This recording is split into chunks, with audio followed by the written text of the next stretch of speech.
प्रिय मित्रों, कुछ समय पहले नालंदा जाने का सुअवसर प्राप्त हुआ। यूं तो नालंदा के बारे में बहुत कुछ सुना, जाना, पढ़ा,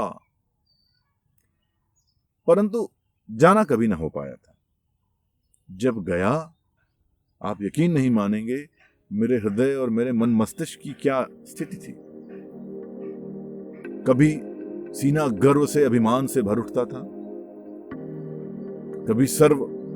कभी दर्प से अपना ही माथा चमकने लगता था। परंतु ऐसे पल भी आए जब खुद ही शर्मसार भी महसूस करते थे। तो अपने वही भाव मैं आपको सुनाना और साझा करना चाह रहा हूं।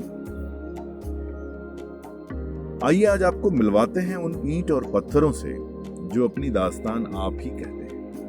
एक ऐसी इमारत का खंडहर जहां का कण कण न सिर्फ बोल रहा है, बल्कि ऐसा प्रतीत होता है कि मानो हमें चिढ़ा रहा। वो पूछ रहा है हमसे कि कब लाओगे, कब बनाओगे, क्या कभी बना भी पाओगे इस पावन धरती पर दूसरा नालंदा। कभी चुनौती सा देता प्रतीत होता है कि अगर दम है तो बनाकर दिखाओ ना दूसरा नालंदा। दरअसल अभी कुछ दिन पहले ही मुलाकात हो गई अपने गौरवशाली अतीत से। सच कहूं तो अपना कहने के लायक हम कहीं से हैं ही नहीं, पर फिर भी ये फिक्र इनफैक्ट हमें खूब है कि हमने क्या पाया, परंतु इस बात का हम भूल से भी जिक्र नहीं करना चाहते कि हम इस धरती पर क्या छोड़कर जाएंगे। अब मैं कोई इतिहासकार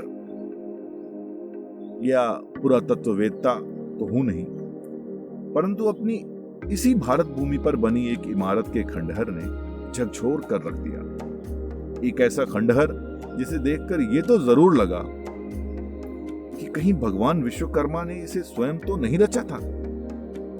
यह विचार भी मन के किसी कोने में धीरे से सुगबुगाया कि अगर मात्र 2500 वर्ष पूर्व मनुष्य की बनाई ऐसी कृति हो सकती है, तो कई हजार वर्ष पूर्व सोने की लंका का होना कोई बहुत बड़ा आश्चर्य नहीं।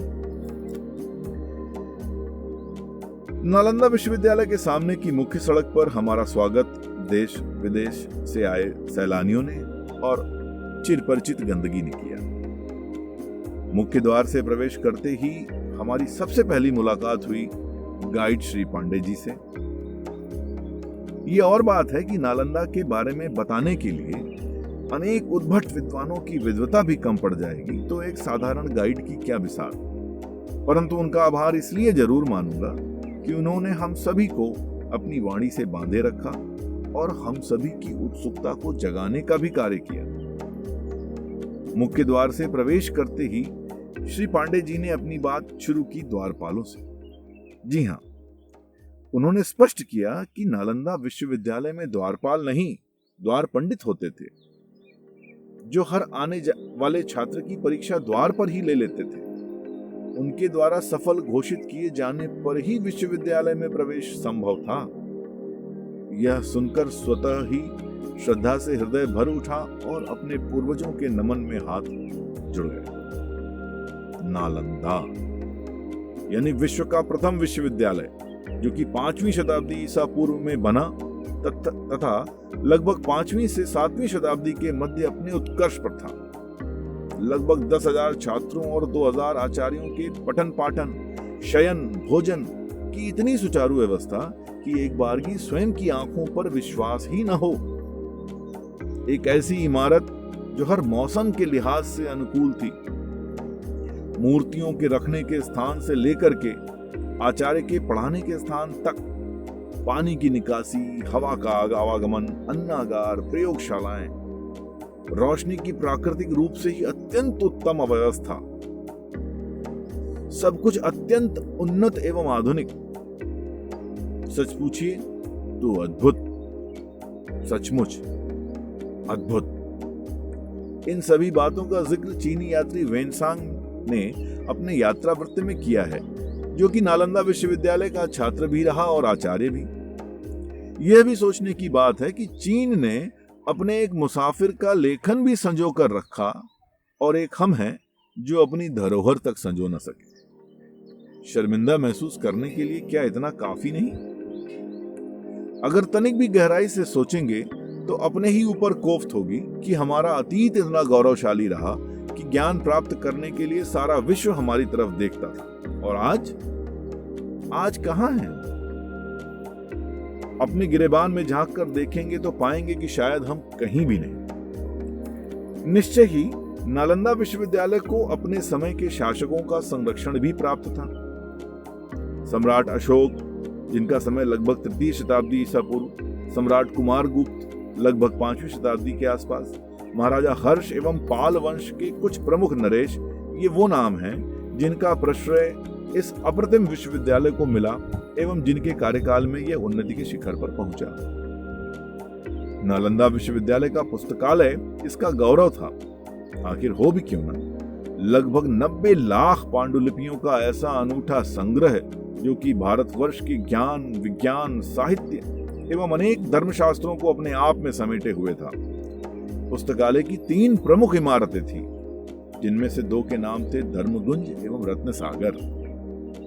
अगर इतिहास की थोड़ी पड़ताल की जाए तो ये पता चलता है कि 1193 ईस्वी में बख्तियार खिलजी का आक्रमण हुआ भारतवर्ष पर। चारों तरफ विध्वंस मचाता, मंदिरों एवं मठों को तहस नहस करता, साधु संतों की निर्मम हत्याएं करता यह आक्रमणकारी लुटेरा एक बार बीमार पड़ गया। उसके अपने हकीमों ने जवाब दे दिया। किसी सलाहकार ने उसे सलाह दी कि अगर नालंदा विश्वविद्यालय के कुलपति आचार्य राहुल श्रीभद्र उसका इलाज करें तो उसकी जान बच सकती है। परंतु इस प्रकार से प्राण रक्षा में खिलजी का अहंकार आड़े आ रहा था। उसको कतई यह स्वीकार न था कि किसी और धर्म की श्रेष्ठता सिद्ध हो जाए। परंतु जब प्राणों पर संकट गहराया तो आचार्य श्रीभद्र को बुलवाना पड़ा। परंतु हारे मनुष्य, तू और तेरा अहंकार। खिलजी ने भी एक अजीबोगरीब शर्त रख दी कि इलाज तो करो, परंतु बिना किसी भारतीय दवा के, अन्यथा प्राणों से हाथ धोना पड़ेगा। आचार्य श्री भद्र कुलपति थे नालंदा विश्वविद्यालय के, जहां का द्वार पंडित भी महाज्ञानी होता था। उन्होंने खिलजी के पास एक कुरान शरीफ भिजवा दी और कहला भेजा कि इसी कुरान शरीफ के कुछ एक पृष्ठ रोज पढ़ा करो। सभी के आश्चर्य का कोई ठिकाना न था जब खिलजी अप्रत्याशित रूप से ठीक होने लगा और कुछ एक दिनों में पूर्णतया स्वस्थ हो गया। दरअसल कुरान शरीफ के पृष्ठों पर आचार्य श्री ने कुछ दवाओं का लेप लगा दिया था, जो कि उंगलियों के संपर्क में आकर जिह्वा तक पहुंच रहा था। यही दवा उसके ठीक होने का कारण हुई। जब खिलजी को यह ज्ञात हुआ तो उसके अहंकार को जबरदस्त ठेस पहुंची। वो इतना बेचैन हो उठा कि उसने तय किया कि भारतीय ज्ञान, विज्ञान एवं धर्म का समूल नाश कर देगा। इसी के फलस्वरूप उसने नालंदा विश्वविद्यालय के पुस्तकालय में आग लगवा दी। इस कल्पना मात्र से ही रोम रोम सिहर उठता है कि 90 लाख पांडुलिपियों का ऐसा अनूठा संग्रह जो कि पूरे विश्व में अद्वितीय रहा हो, धू धू करके जल उठा। आप सिर्फ कल्पना मात्र से सिहर जाएंगे कि पुस्तकालय 3 महीने तक अनवरत जलता रहा। ऐसे बदला चुकाया एहसान फरामोश बख्तियार खिलजी ने आचार्य श्री के एहसान का। आइए नमन करें भारत भूमि को, मां भारती के अमर सपूतों को, और यह प्रण लें कि धरती से विदा होने से पूर्व इस धरती का कुछ तो कर्ज उतार कर जाएं। कम से कम अपने हिस्से का नालंदा तो बना कर जाएं। जय हिंद, जय भारत।